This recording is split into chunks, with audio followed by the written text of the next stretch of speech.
Assalamualaikum warahmatullahi wabarakatuh. Hai semuanya, kali ini kita akan membahas materi tentang sejarah tradisi atau budaya Indonesia, mata pelajaran IPAS kelas 3 SD. Yang pertama, kita akan membahas tentang sejarah. Ada yang tahu tidak sejarah itu apa? Sejarah adalah peristiwa atau kejadian yang benar-benar terjadi di masa lampau dan memiliki pengaruh terhadap kehidupan manusia pada masa sekarang. Sejarah mempelajari perjalanan kehidupan manusia di masa lalu agar menjadi pelajaran bagi generasi sekarang. Selanjutnya ada tradisi dan budaya. Tradisi adalah kebiasaan yang dilakukan secara turun-temurun oleh suatu kelompok masyarakat dan masih dipertahankan hingga kini.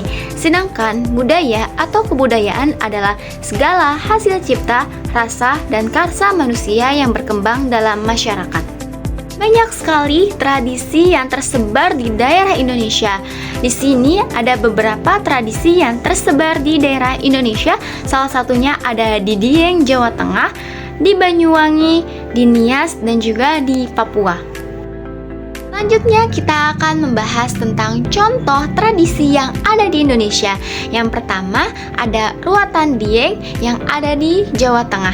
Ruatan Dieng merupakan upacara membersihkan anak berambut gimbal di Telaga Warna. Makna dari Ruatan Dieng ini adalah untuk menghilangkan nasib buruk dan juga memberikan berkah. Yang kedua ada tradisi kebo-keboan yang ada di Banyuwangi. Tradisi kebo-keboan ini merupakan tradisi di mana masyarakat berperan sebagai kerbau untuk simbol panen melimpah. Yang ketiga ada bakar batu dari Papua. Bakar batu adalah tradisi di mana masyarakat memasak bersama dalam lubang tanah untuk perayaan penting. Yang terakhir ada lompat batu dari Nias.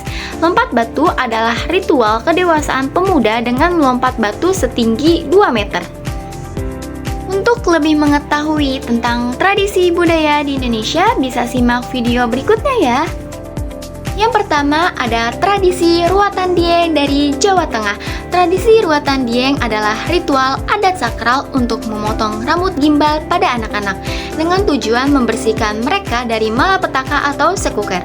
Ritual ini dilakukan karena dipercaya anak-anak dengan rambut gimbal memiliki hubungan khusus dengan leluhur dan alam, sehingga harus dipenuhi keinginannya dan dirawat agar selamat dan sejahtera. Prosesi biasanya melibatkan kirap budaya, doa bersama, pemotongan rambut yang kemudian dilarung atau dihanyutkan ke telaga atau sungai, serta diakhiri dengan kenduri. Yang kedua ada tradisi kebo-keboan. Tradisi kebo-keboan berasal dari daerah Banyuwangi, Jawa Timur. Tradisi ini dilakukan oleh masyarakat di Alas Malang dengan tujuan menghalau wabah penyakit. Saat tradisi dilakukan, beberapa laki-laki berdandan menyerupai kerbau.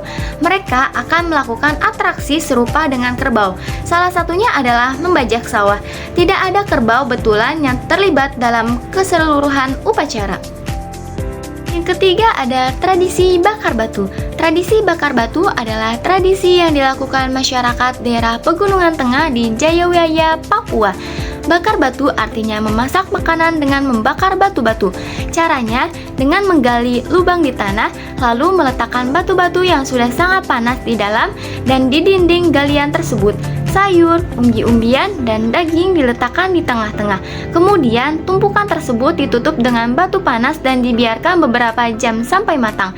Bakar batu ini bisa dilakukan dalam banyak bentuk perayaan. Misalnya, saat dua kelompok masyarakat yang bertikai memutuskan untuk berdamai. Bisa juga perayaan kelahiran atau perayaan lainnya. Semua warga, baik yang asli daerah tersebut maupun pendatang yang diundang, akan makan bersama sebagai tanda perayaan.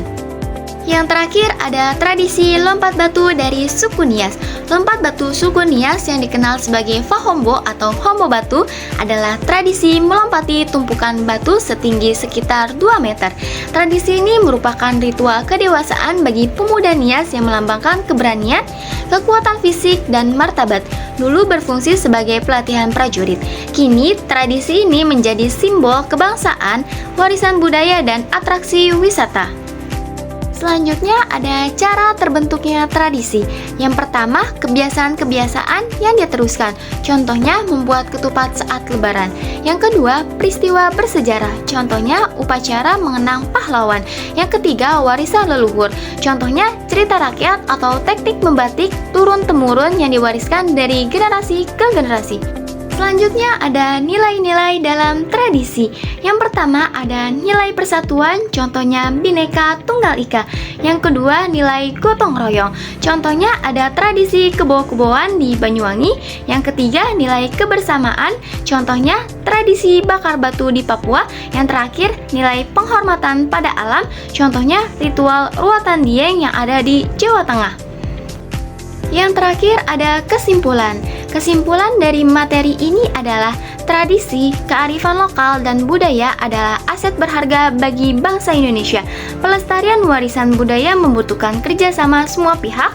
Dengan menjaga identitas budaya, kita dapat berkontribusi positif dalam masyarakat global. Sekian pembahasan dari materi sejarah tradisi atau budaya yang ada di Indonesia. Semoga materi ini bisa bermanfaat untuk kita semua. Kurang lebihnya mohon dimaafkan. Wassalamualaikum warahmatullahi wabarakatuh.